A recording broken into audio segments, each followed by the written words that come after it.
Hello guys, good morning and welcome back to my YouTube channel. আৰু আজি ওলাইছো ৰাখ চাবলৈ। দেখা পাইছে আন্ধাৰ হৈ আছে। এতিয়া বাজিছে 5টা পিছত ট্ৰেইন আছে আৰু ক'ত যাম কি সকলো দেখুৱাম। কিন্তু ক'ত যাম এতিয়া নকওঁ, শেষত গম পাব। ভিডিঅ'টো শেষলৈকে চাই কৰি স্কিপ নকৰাকৈ। আৰু আশা কৰোঁ সকলোৱে ভাল পাব ভিডিঅ'টো। ৰাখ চাবলৈ ওলাইছোঁ যিহেতু, তেনে ব'লক আজি ভিডিঅ'টো আৰম্ভ কৰোঁ।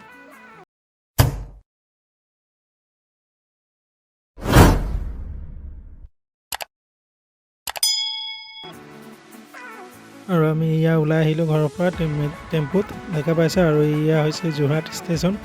এবাৰ চাৰিওফালে দেখুৱাই দিছোঁ আপোনালোকক। ইয়া হৈছে যোৰহাট টাউন ষ্টেচন। আৰু ইয়া আমাৰ ট্ৰেইনো আহি পালে, দেখা পাইছে।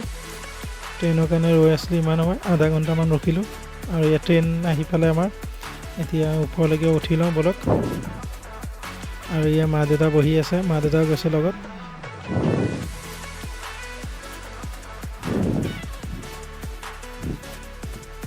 এবাৰ বাহিৰখনো দেখুৱাই দিছোঁ আপোনালোকক ট্ৰেইনৰ পৰা। এয়া হৈছে যোৰহাট টাউন ষ্টেচন। আৰু এনেকৈ আমি এতিয়া যাত্ৰাটো আৰম্ভ কৰোঁ ব'লক।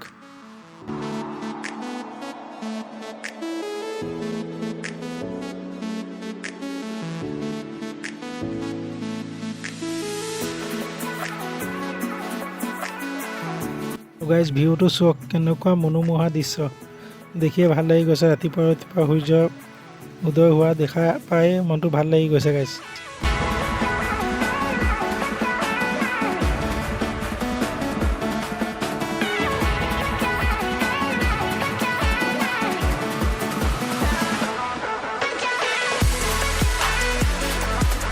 আৰু আমি এতিয়া পালোঁ ফৰকাটিং ষ্টেচন, ফৰকাটিং জংচন হয়।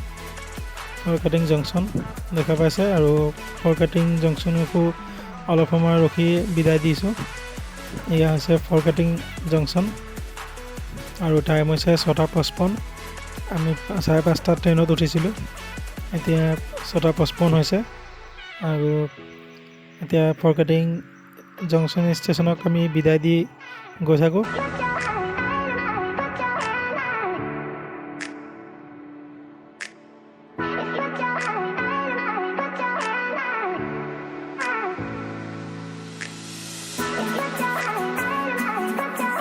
আৰু গাইজ আৰু এটা কথা ক'ব বিচাৰিছোঁ যে যোৰহাটৰ পৰা 300-350 কিলোমিটাৰ দূৰত গৈ আপোনালোকক ৰাস দেখাবলৈ গৈ আছোঁ। কিন্তু মাজুলী ওচৰতে হয়। মাজুলীত যাবলৈ ওলাইছিলোঁ, কিন্তু টিকেট নোপোৱাৰ কাৰণে তালৈকে এফালে যাবলগীয়া হৈছে। আৰু মাজুলী আজিকালি অনলাইন ছিষ্টেম কৰি দিছে, সেইবাবে টিকেট পাবলৈ অলপ অসুবিধা হৈ যায়। আৰু এনেকৈ কৰি আমি আহি পাই গ'লোঁ লামডিং জংচন। দেখা পাইছে, এয়া হৈছে লামডিং জংচন। আৰু ক'ত গৈ আছোঁ সেইটো আপোনালোকক ক'ম, কিন্তু যোৰহাটৰ পৰা 300-350 কিলোমিটাৰ দূৰত গৈ আপোনালোকক ৰাস দেখুৱাম।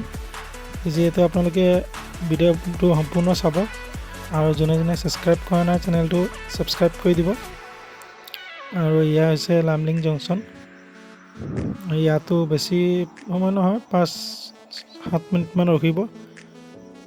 দেখা পাইছে ভিৰ বহুত হৈ আছে ৰাসৰ বাবে, কাৰণ ৰাসত বহুতে ৰাস চাবলৈ গৈ থাকে দূৰ দূৰণিত, সেইবাবে ভিৰটো অলপ বেছি হৈ গৈছে। এতিয়া ব'লক গৈ থাকোঁ আমি।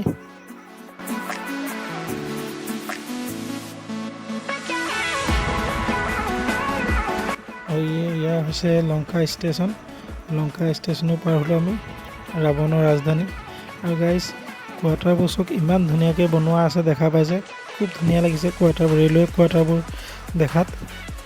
আৰু আজিকালি বহুত ধুনীয়া কৰি দিছে। এয়া হৈছে হোজাই।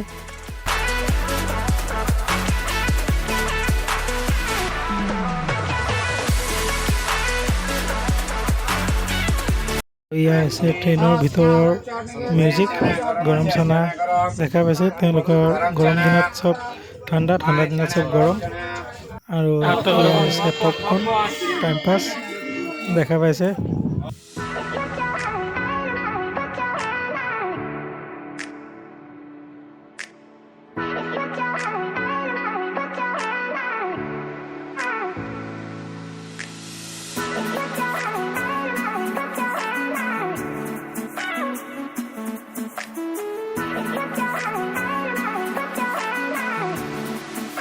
এয়া হৈছে জাগিৰোড ষ্টেচন। দেখা পাইছে ষ্টেচনখন বহুত ডাঙৰ হয় আৰু খুব চফা ধুনীয়াও। এয়া দেখা পাইছে জাগিৰোড ষ্টেচন, মানুহৰ প্ৰচণ্ড ভিৰ হৈ আছে। এয়া দেখা পাইছে চব ওলাই আছে, বহুত ভিৰ হৈ আছে দেখা পাইছে আপোনালোকে। আৰু এনেকৈ আমি গৈ আছোঁ, গৈ গৈ কিমান দূৰ পাওঁগৈ আপোনালোকে গম পাব। ক'ত গৈ আছোঁ অলপ পিছত ব'লক।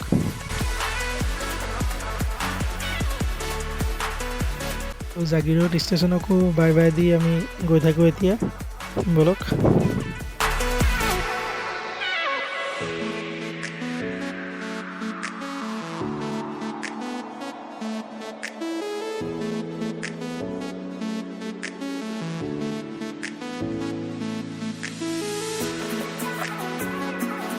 চ' ফাইনেলি গাইছ আমি আহি পাই গ'লোঁ গুৱাহাটী, দেখা পাইছে।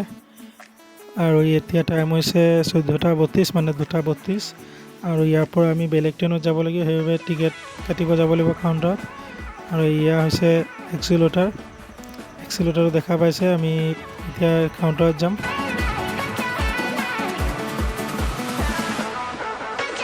আৰু গাইছে এয়া হৈছে গুৱাহাটী ষ্টেচন। আপোনালোকে দেখা পাইছে ইমান ধুনীয়াকৈ সজাই থৈছে, মানে য'ত ৱেইটিং ৰুম হয়, ৱেইটিং ৰুমত অসমৰ সাংস্কৃতিক চিত্ৰসমূহ আঁকি থৈছে, থকা আছে ইয়াত বহুত ধুনীয়াকৈ দেখা পাইছে। মানে ষ্টেচন যেন ফিলে নহয়, ইমান ধুনীয়া পৰিৱেশ দেখা পাইছে।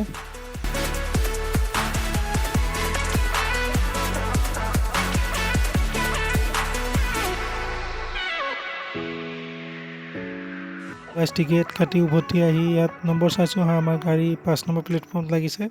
আৰু এয়া হৈছে আমি যিখনত যাম, লোকেল ট্ৰেইনখন। আৰু এনেকৈ আমি ৰৈ গুৱাহাটী ষ্টেচনকো বাই বাই দিলোঁ। প্ৰায় 2 ঘণ্টামান ৰখিবলগীয়া হৈ গ'ল, বহুত সময় ৰখিবলগীয়া হৈ গ'ল গুৱাহাটী ষ্টেচনত, কাৰণ আমি যিখন জেগাত যাম সেইখন জেগাত চব ট্ৰেইন নৰখে সেইবাবে। আৰু আমি আহি পাই গ'লোঁ এতিয়া কামাখ্যা জংচন। কামাখ্যা জংচনকো বিদায় দিলোঁ আমি এতিয়া। আৰু ট্ৰেইনৰ ভিতৰখনত দেখুৱাই দিওঁ আপোনালোকে এবাৰ। দেখা পাইছে একদম সিমূৰৰ পৰা একদম সিমূৰলৈকে দেখা পায়। এয়া দেখাই দিছোঁ আপোনালোকক, মানে মাজত কোনো পাৰ্টিশ্যন নাই, ডাইৰেক্ট এতিয়া আমি গৈ থাকোঁ।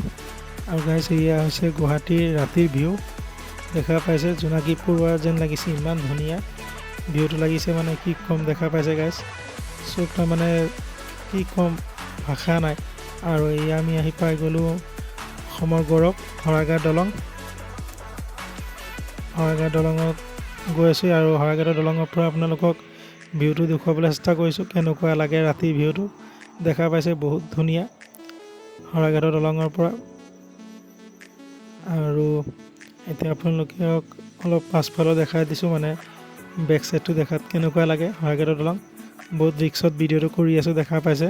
আৰু গাইছ মই য'ত গৈ আছোঁ তাৰ পৰা আপোনালোকক ৰাস দেখুৱাম।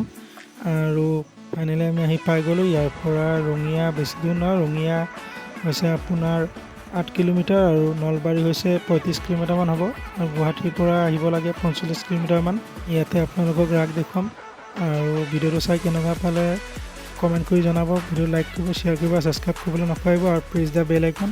আৰু ঠাইডোখৰ হৈছে গাইছ কেন্দ্ৰকোনা, দেখা পাইছে ইয়াত। চ' আজি ভিডিঅ'টো ইয়াতে সামৰিছোঁ, আকৌ লগ পাম এটি নতুন ভিডিঅ'তে। আজিৰ কাৰণে বাই বাই।